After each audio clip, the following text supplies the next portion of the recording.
मैं तुम्हारी चुनौती स्वीकार करता हूँ विदुरथ। हम कल ही द्वंद्व करेंगे और अखाड़े का चयन मैं करूँगा। और कृष्ण का अंत मैं।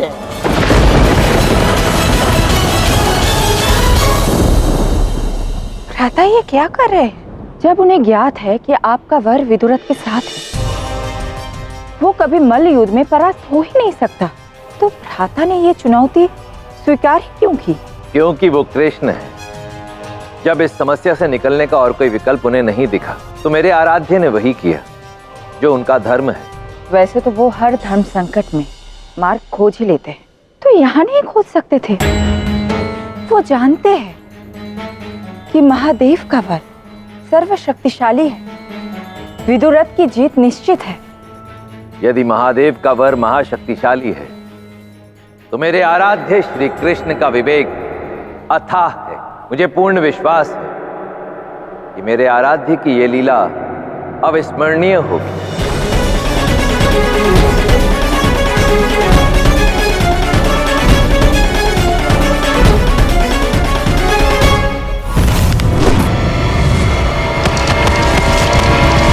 जाल्म, कृष्ण ने द्वंद्व चुनौती स्वीकार कर ली है। अब वो पीछे हट नहीं सकता और उसे परास्त होने से कोई रोक नहीं सकता। सब पीछे लौट जाओ, युद्ध समाप्त हुआ।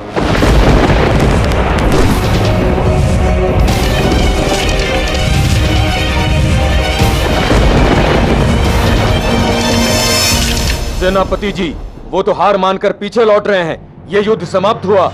वो हार मान नहीं रहे हैं, अभी तो वो जीत चुके, इसीलिए पीछे लौट रहे। अवश्य ही कान्हा ने द्वंद्व के लिए हामी भर दी होगी।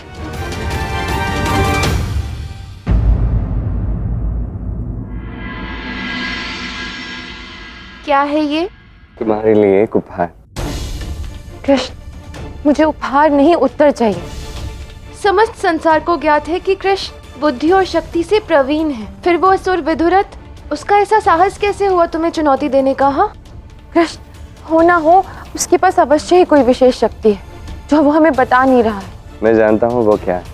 मुझे आशीष दीजिए तो मुझे मल्ल युद्ध में कोई पराजित न कर सके। तथास्तु। उसके पास महादेव का वर है कि वो कभी किसी द्वंद्व में हार नहीं सकता। ये तो बहुत ही शक्तिशाली वर है कृष्ण। कृष्ण, ऐसे द्वंद्व के लिए स्वीकृति दे दी जो तुम कभी जीत ही नहीं सकते। यदि जीत नहीं सकते तो क्या इसका अर्थ ये है कि कभी लड़ना ही नहीं चाहिए? हमें तो अपना कर्म करना चाहिए राधे, चाहे विजय मिले या पराजय, कर्म महत्वपूर्ण है। पर ये तो महादेव का वर है कृष्ण, इसका तो कोई तोड़ ही नहीं है। महादेव का वर ये है कि वो कभी किसी द्वंद्व में हार नहीं सकता। वर ये नहीं है कि हर द्वंद्व जीतेगा ही। पर ये तो एक ही बात हुई ना कृष्ण, यदि वो कभी हारेगा नहीं तो जीतेगा ही ना। इस वर का सार समझो राधे। अब जैसे उपहार तुम्हारे लिए मैं लाया हूँ, ये पेटी कितनी अधिक सुंदर है, किंतु तुम जानती हो कि उपहार ये नहीं, इस पेटी के भीतर की वस्तु है।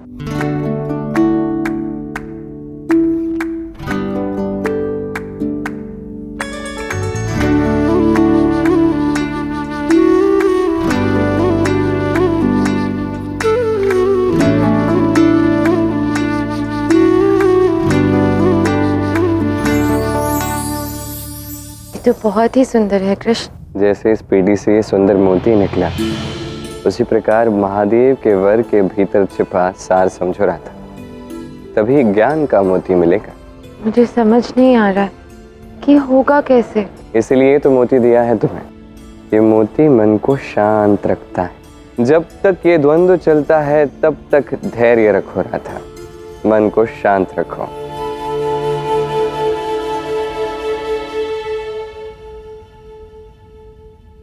अर्थात द्वंद्व थोड़ी ना महीनों तक चलेगा, वो तो अधिक से अधिक एक ही प्रहर में समाप्त हो जाएगा ना? ज्ञात हो जाएगा समय के साथ, नहीं? द्वारकाधीश, असुर विदुरथ ने आपके लिए बुलावा भेजा है। उन्होंने स्वयं अखाड़ा बनाया है द्वंद्व के लिए। विदुरथ ने अखाड़ा बनाया? चलो देखते हैं क्या है।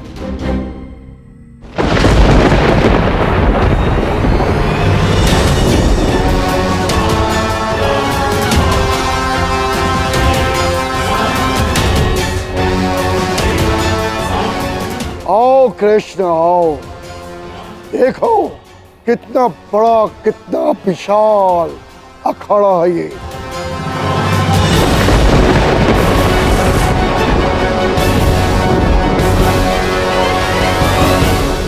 हाँ, किंतु ये अखाड़ा तो बहुत ही छोटा है विदुरथ। ये अखाड़ा छोटा है? विदुरथ विदुरथ विदुरथ, क्या करते हो तुम? जब अखाड़ा चुनने का अधिकार मेरा है तो ये सब परिश्रम करके क्या लाभ हुआ? आवश्यकता ही नहीं थी इस सब की।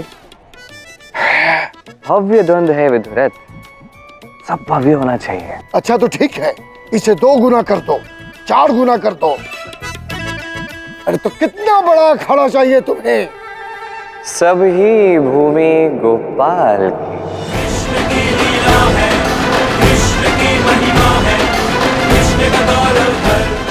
इसका क्या अर्थ हुआ?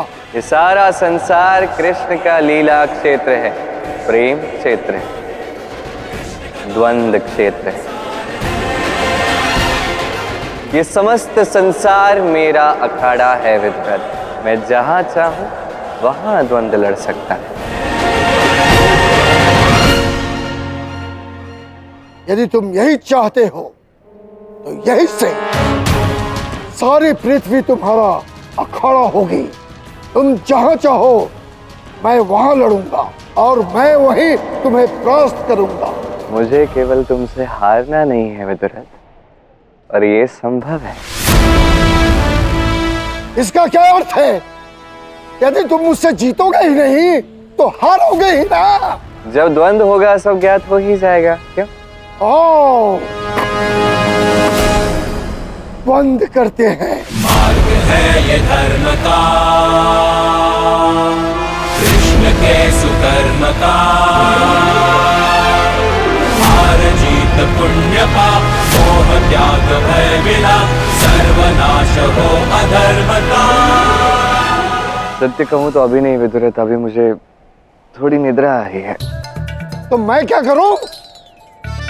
लड़ना तो तुझे होगा ही।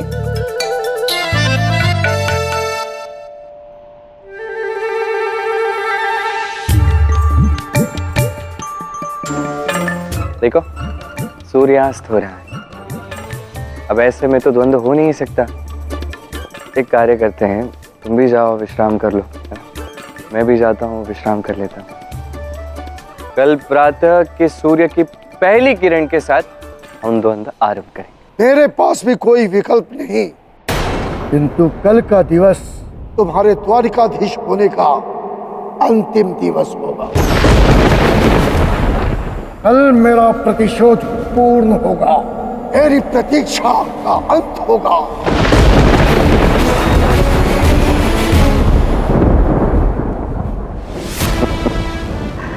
अभी तो तुम्हारी प्रतीक्षा का आरंभ होने वाला है विदुरथ।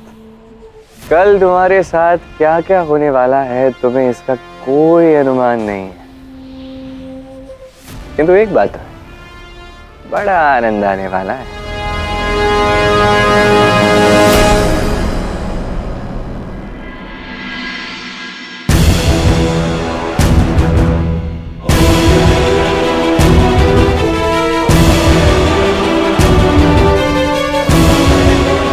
इतना सारा भोजन? मुझे भूख नहीं है। किसने भेजा? विदुरथ, आज विशेष तुम्हारे लिए भोजन बनवाया है मैंने। मेरे लिए? क्यों? इसमें कहीं विष तो नहीं मिला दिया मुझे दुर्बल करने के लिए? फिर भी तुम जीत नहीं पाओगे, क्योंकि महादेव का वर है तुम्हारे साथ, सब जानते हैं, बस भी करो। और वैसे भी तुम अतिथि हो, अतिथि परमेश्वर होता है। घर आए अतिथि को विष पिलाकर अपने कुल का सम्मान थोड़ी ना गंवाना चाहूंगा मैं। फिर भी मुझे नहीं चाहिए, ले जाओ ये भोजन। मैं इसमें से एक और भी खाने वाला नहीं। मैंने तो सोचा कि तुम्हें स्वादिष्ट अच्छा भोजन खिलाऊंगा जिससे तुम्हें शक्ति आएगी। कल कृष्ण के साथ द्वंद्व है, शक्ति की आवश्यकता होगी, किंतु प्रतीत होता है तुम भूखे पेट ही लड़ना चाहते हो, तो मैं क्या कर सकता हूँ। अच्छा, तो तुम मुझे शक्तिशाली बनाना चाहते हो? हाँ हाँ, बराबरी का द्वंद्व होना चाहिए ना। मैं भी किसी दुर्बल के साथ क्यों लड़ूं? यही तुम्हारी इच्छा है कि मैं अपनी पूर्ण शक्ति से लड़ूं। तो यही सही।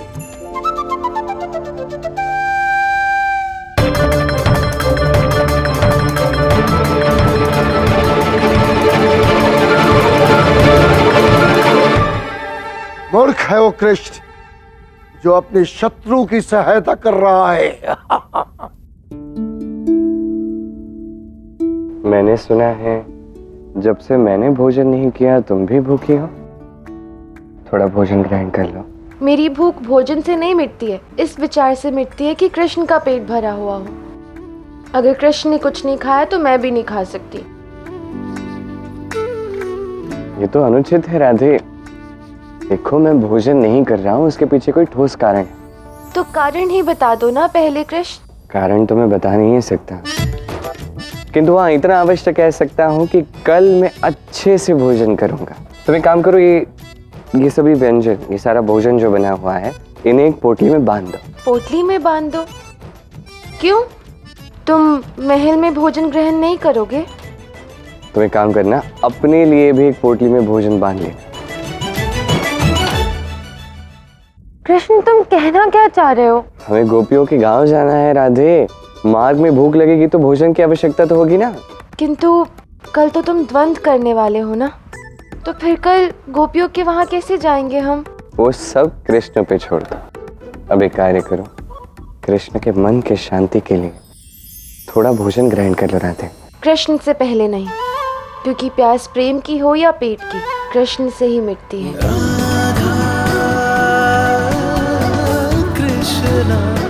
भोजन तो मैं ग्रहण नहीं कर सकता राधे, थोड़ा जल पी लूंगा।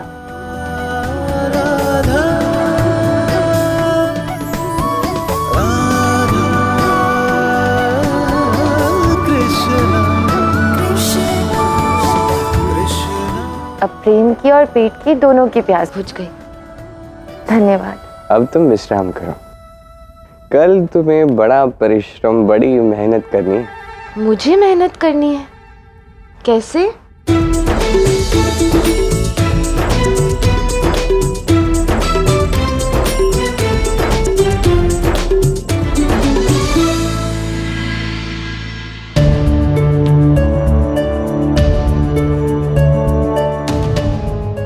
विदुरथ के पास तो महादेव का वर है, वो तो कभी हार ही नहीं सकता। महादेव के वर का काट तो पिताश्री के पास हो ही नहीं सकता, असंभव है। मैं तो वैसे ही नरक का जीवन भोग रहा हूं। कदाचित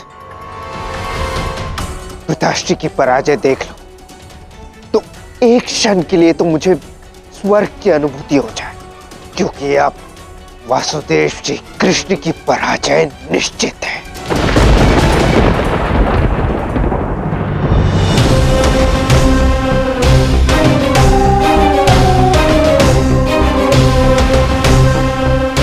सूर्योदय हो चुका है, शीघ्र सामने आओ कृष्ण, मुझसे लड़ो, नहीं तो अपनी हार स्वीकार करो। कृष्ण!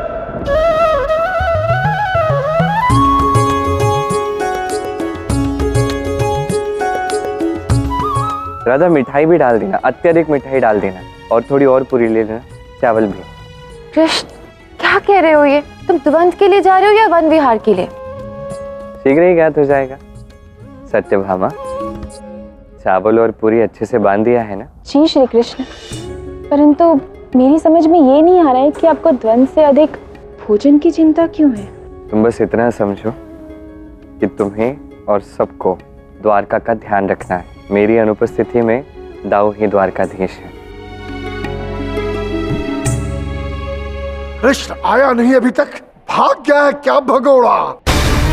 उसे ज्ञात है कि वो विजयी हो ही नहीं सकता। बलराम, घोषणा कर दो, विजयी मेरी हुई, द्वारिका मेरा हुआ।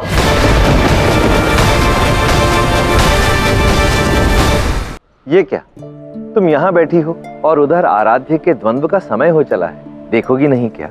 मुझे ये द्वंद्व नहीं देखना, जिस द्वंद्व में भ्राता विजयी हो ही नहीं सकते। महादेव का वर उनके विजय को रोकने वाला है, ऐसा द्वंद्व मुझे नहीं देखना। पर इस द्वंद्व को विजय पराजय के लिए नहीं, केवल श्री कृष्ण के लिए देखो। जिस द्वंद्व को लेकर तुम्हारे मुख पर इतनी चिंता है, स्वयं उसी द्वंद्व को लड़ने वाले श्री कृष्ण के मुख पर मुस्कान है। ये जानते हुए भी कि उनकी विजय नहीं हो सकती, फिर भी वो लड़ने के लिए तत्पर है। लड़ने की आवश्यकता ही तो नहीं है ना। आवश्यकता है गौरी। श्री कृष्ण का जीवन एक संदेश है। वो संसार को ये बताना चाहते हैं कि परिस्थितियां चाहे कितनी भी कठिन क्यों ना हो, विजय कितनी भी असंभव क्यों ना प्रतीत हो रही हो, परंतु हमें पराजय स्वीकार नहीं करनी चाहिए। निरंतर अपना कर्म करते रहना चाहिए। गौरी, मैं आज तुमसे अत्यंत प्रेम के साथ एक निवेदन करता हूं कि विजय पराजय की परिधि से निकलकर, हर प्रकार के भय को छोड़कर, वर्तमान में रहकर इस द्वंद्व को देखो, इसका आनंद लो। ठीक है महादेव, मैं आपकी इस विनती को ठुकरा नहीं सकती, परंतु मुझे ज्ञात है कि ये एक ऐसी उलझन है जिसे चाहकर भी भ्राता सुलझा नहीं सकते। और मुझे पूर्ण विश्वास है कि मेरे आराध्य इस उलझन से निकलने का भी कोई ना कोई मार्ग अवश्य ढूंढ निकाले।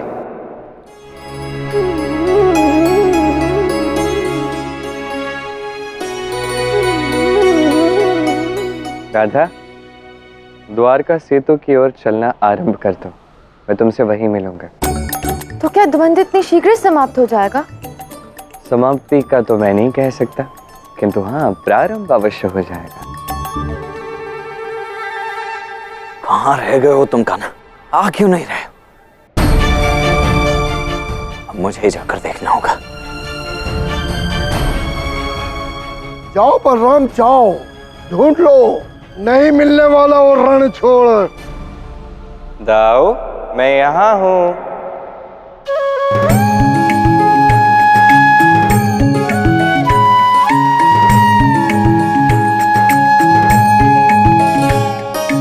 कान्हा, तुम यहाँ बैठकर क्या कर रहे हो? वहाँ वो विदुरथ चीख चीख कर पागल हो गया। देख लो द्वारका वासियों, तुम्हारा द्वारकाधीश हर नियम का उल्लंघन कर रहा है, और तुम्हारा बलराम जो प्रधान है चुप है। क्या यही द्वारिका की गरिमा है? कहाँ है वो कृष्ण? मैं तो यही हूँ विदुरथ।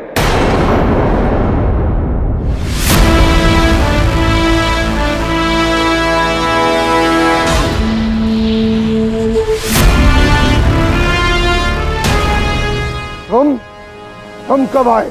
मैं तो कब से यही हूँ, तुम देख ही नहीं पाए। ऐसे मुझे लगता है कल रात्रि में भोजन कुछ अधिक ही हो गया है तुम्हारा। इतनी शक्ति से चिल्ला रहे हो, सबको बहरा कर दिया है तुमने। उपहास सोच रहा है तुझे कृष्ण? एक तो निर्धारित समय से तुम आए नहीं और अभी बातें बना रहे हो। हाँ, थोड़ा विलंब हो गया आते आते, कोई बात नहीं। चलो द्वंद्व आरंभ करते हैं। तो अब क्या पोटली के साथ द्वंद्व करोगे? पोटली नीचे रखो। शीघ्रता क्या है, रुकता हूँ। अब ठीक है? एक क्षण का भी विलंब मत करो कृष्ण, घोषणा कर दो द्वंद्व के आरंभ का। बड़ी शीघ्रता है ना तुम्हें, पछताओगे तुम। ठीक है, चल घोषणा कर देते हैं। मेरे प्यारे द्वारका वासियों, मैं घोषणा करता हूं कि मेरे और विदुरथ के मध्य ये द्वंद्व इसी क्षण आरंभ होता है। ये द्वंद्व तब तक चलेगा जब तक हमारी भुजाओं में बल है, हमारे पांवों में गति। इस द्वंद्व का अखाड़ा ये समस्त संसार होगा और विजय अंत। बिना किसी विलंब के द्वंद्व आरंभ किया जाए।